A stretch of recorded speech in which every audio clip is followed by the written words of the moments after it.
like a Hellcat.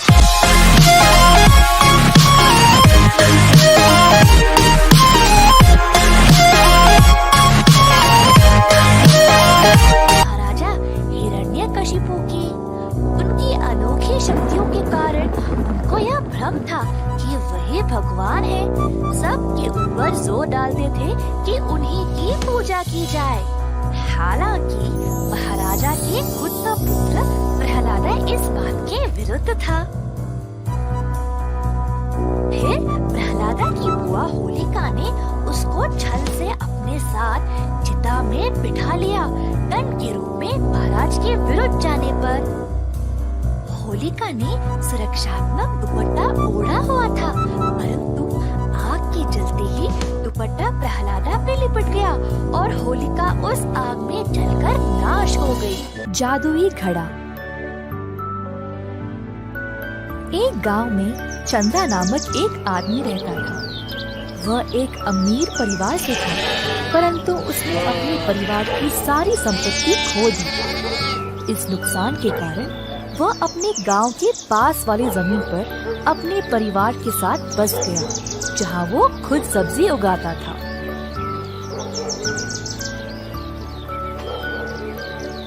उसकी पत्नी मिट्टी के पुतले बनाती थी। कुछ साल बाद चंद्रा की सेहत भी कमजोर होने लगी। एक दिन उसने अपने 2 आलसी जुड़वा बेटों को बुलाकर कहा, मेरे बच्चों, तुम लोगों को तो पता ही है मेरी तबीयत अब ठीक नहीं रहती, और कब तक तुम लोग बिना काम किए जियोगे। जब तक मैं तंदुरुस्त था मैंने तुम लोगों का ख्याल रखा, पर अब तुम्हारी माँ भी ज्यादा कुछ नहीं कर पाएगी। कृपया अब से काम पे लग जाओ और मेहनत करो। चंद्रा ने भरे मन से अपने बेटों को ये बात समझाने की कोशिश की, परंतु लड़कों ने उनकी बात टाल दी। बस एक दूसरे को देखकर हंसने लगे और चले गए। चंद्रा परेशान था कि उसके बेटे उसके बातों को कोई भाव नहीं दे रहे। उसको लगा कि अब उसे कुछ ना कुछ तो करना ही पड़ेगा, नहीं तो उसके बेटे ऐसे ही रहेंगे और फिर कल को समाज में नहीं रह पाएंगे। मेरे बच्चों, कई साल पहले हमारे पूर्वज राजमहल में रहा करते थे।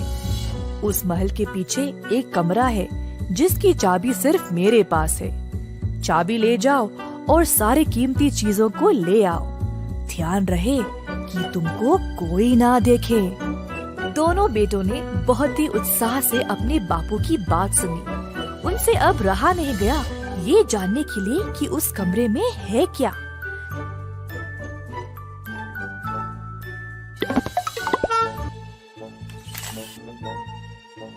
जब वे वहाँ पहुँचे तो उनको केवल एक मिट्टी का घड़ा मिला। अरे, जब बापू ने बोला कि यहाँ कुछ खजाना है, मुझे लगा कुछ हीरे मोती होंगे, परंतु इधर तो केवल ये मिट्टी का घड़ा है। हाँ, सही बात। अब क्या करें? वैसे भी हम इतनी दूर आए हैं, चलो इसी को ले जाते हैं।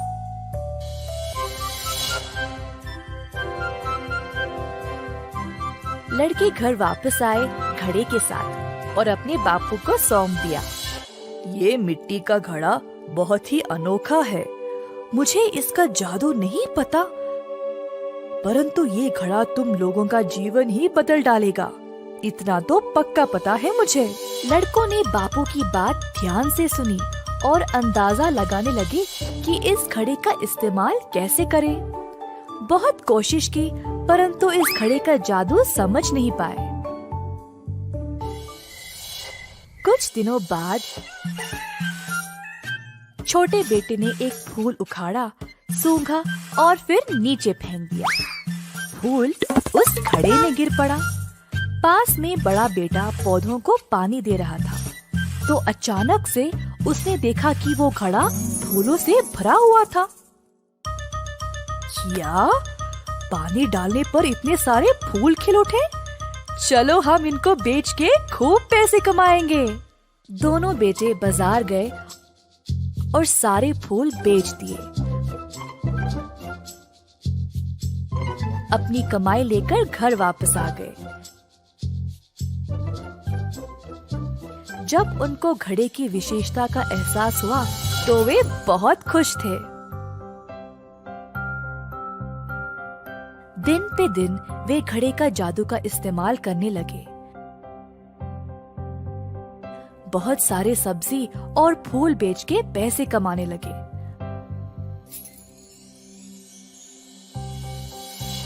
परंतु उन्होंने समझदारी से उन पैसों को नहीं संभाला।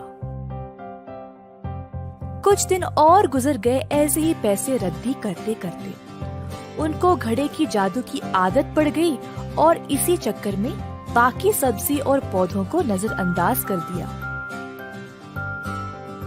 चंद्रा ने देखा कि उनके बेटों का व्यवहार दिन पे दिन बिगड़ रहा था, तो एक दिन उन्होंने उस घड़े को छिपा दिया।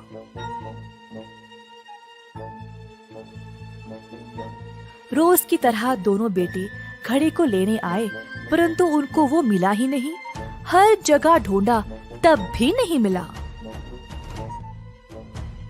उनको एहसास हुआ कि पैसे के बिना जीवन कितना कष्ट है, तो आखिर में वे खुद सब्जी उगाना शुरू किए।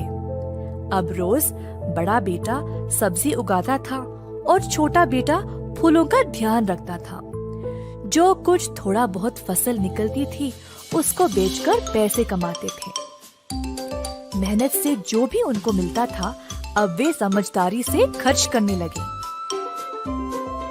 चंद्रा ने अपने बेटों में सकारात्मक बदलाव देखकर उनको वो जादुई घड़ा वापस कर दिया। तुम दोनों ने इस जादुई घड़े का गलत इस्तेमाल किया था। ये घड़ा तुम्हें कठिन समय में काम आएगा और इससे कमाया गया धन को सोच समझ के इस्तेमाल करना चाहिए। मैंने तुम दोनों का व्यवहार देखकर तुम्हें सीख देना चाहा था, इसीलिए मैंने ही इस घड़े को छुपाया। अब तुम लोग समझदार हो गए हो, इसीलिए तुम्हें ये वापस सौंप रहा हूँ। भविष्य में इसका उपयोग बुद्धिमानी से करना। दोनों बेटों ने अपने बापू की बात मानी और वचन दिया कि केवल संकट काल में ही उस घड़े का उपयोग करेंगे। जादुई कुआं। कई साल पहले एक छोटे से गांव में था एक जमींदार अरविंद नाम का। वे बहुत अनुशासित थे। हर रोज सवेरे मुर्गे के कुकड़कू बोलते समय ही जाग जाते थे।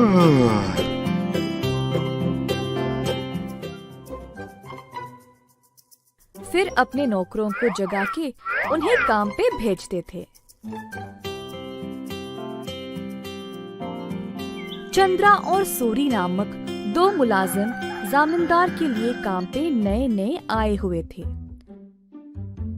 परंतु वे दोनों काफी आलसी थे और सवेरे उठ के खेत में जाना उनके लिए बहुत कठिन लग रहा था। दोनों एक कुएं के पास सोते थे।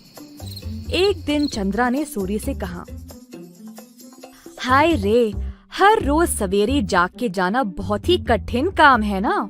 सूरी को भी ऐसा ही लगा। हाँ चंद्रा, परंतु हम करे तो क्या करे, मुर्गे के कुकड़कू से ही जमींदार जी जाग जाते हैं। अरविंद जी ने इन दोनों का व्यवहार ध्यान से और चुपचाप से जांचा। आखिरकार उन्होंने एक दिन उन दोनों को सबक सिखाना चाहा। एक दिन जब दोनों सो रहे थे, कुएं के अंदर से आवाज आई, सूरी, कितनी देर और सोओगे? उठो और काम पे निकलो। सूरी को नींद में ही आवाज सुनाई दी और वो अचानक से जाग गया। बाजू देखा तो चंद्रा आराम से सो रहा है। सूरी को समझ नहीं आया कि ये आवाज कहाँ से आई। बुरा सपना मान के वो फिर से सो गया। अगले दिन की बात है और दोनों उसी कुएं के पास सोए थे। इस बार कुएं वाली आवाज चंद्रा को सुनाई दी। वो भी अचानक से जाग गया। आसपास देखा तो सूरी आराम से सोया था।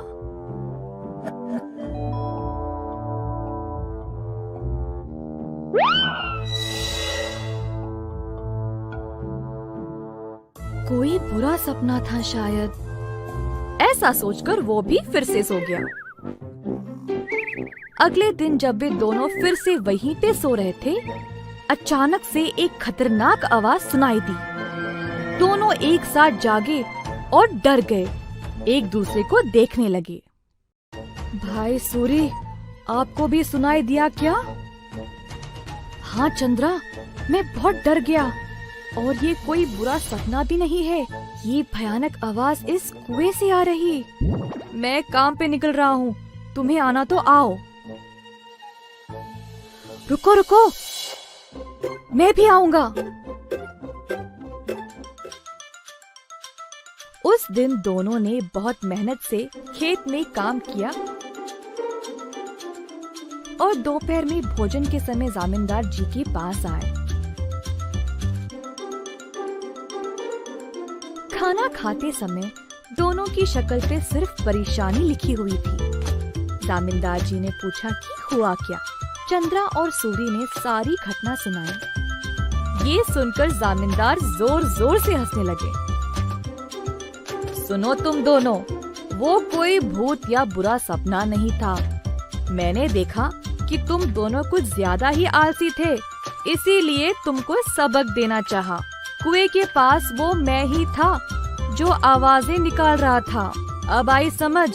अब से ये सुस्ती छोड़ो और ठीक से काम करो। उस दिन से सूरी और चंद्रा ने अपनी आलस्य छोड़ा और खेत पर पूरी मेहनत से काम किया।